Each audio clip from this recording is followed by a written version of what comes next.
M. Valère Médan pour la belle ouverture de cette séance. Monsieur le Président d'honneur du syndicat des enseignants libres du Sénégal, camarades membres du bureau exécutif national, mesdames les membres de la Commission nationale des femmes du CEL, chers invités, chers journalistes, nous rendons grâce à Dieu qui nous a permis de tenir un congrès apaisé et couronné de succès le samedi 18 septembre 2021. Nous remercions très sincèrement les militantes et militants du CELS qui, avec leur haut sens des responsabilités et leur engagement, ont rendu ces moments inoubliables et ont bien voulu, à l'unanimité, placer leur confiance en notre modeste personne en nous mettant à la tête de cette organisation à l'histoire pleine d'enseignements. Chers journalistes, ce 6e congrès ordinaire qui a vu la participation du ministre de l'Éducation nationale, du ministre de la fonction publique, du renouveau du service public, représenté par son directeur de cabinet, de M. le secrétaire général national de la CNTS et de la présidente du Haut Conseil du dialogue social, Mme Innocence Tab, a élu au nouveau bureau exécutif national que nous avons la charge de conduire et a pris les décisions importantes ci-après. Le camarade Souleymane Diallo est élu président d'honneur du CELS. Le camarade Ousmane Amadou Ndiaye est élu président du comité des sages. En outre, le Congrès, constatant que le dialogue social mis en œuvre dans le secteur de l'éducation pour sortir de la crise ne l'a été que sur le volet d'une riposte sanitaire pour une continuité du service public, constatant par ailleurs avec regret et désolation, du point de vue de la prise en charge des préoccupations du personnel enseignant, l'absence totale du dialogue social relativement au suivi des accords et à l'examen de nouvelles revendications posées par les syndicats d'enseignants, a estimé que la crise sanitaire a été utilisée comme prétexte par le gouvernement pour refuser la négociation qui est un droit consacré par la législation du travail. Le Congrès a conclu que les organisations syndicales de l'enseignement ont fait preuve de patriotisme et d'un sens élevé de responsabilité pour éviter au système l'instabilité dans ce contexte de crise sanitaire.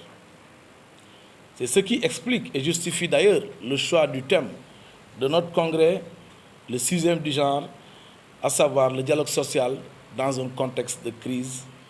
Quels doivent être les rôles et obligations des différentes parties prenantes pour l'apaisement de l'espace scolaire?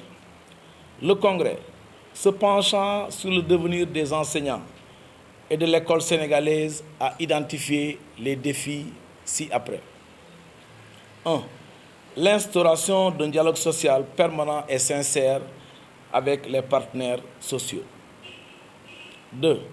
Le retour sans délai du gouvernement autour de la table de négociation pour le suivi des accords et l'examen des nouvelles revendications posées par les syndicats de l'enseignement. 3.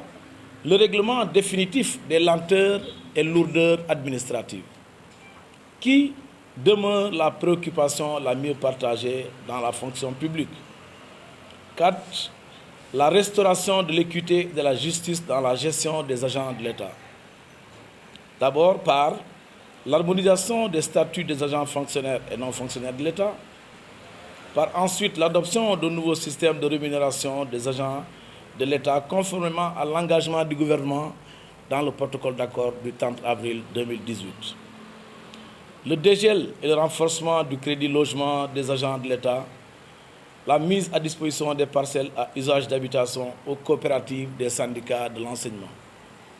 l'accélération du rythme de paiement des rappels dus aux enseignants qui sont nombreux et variés, l'amélioration des conditions de travail des enseignants en langue arabe, le renforcement des quotas pour la mise en position de stage et enfin, l'augmentation des indemnités de correction et de surveillance pour les enseignants du préscolaire et de l'élémentaire.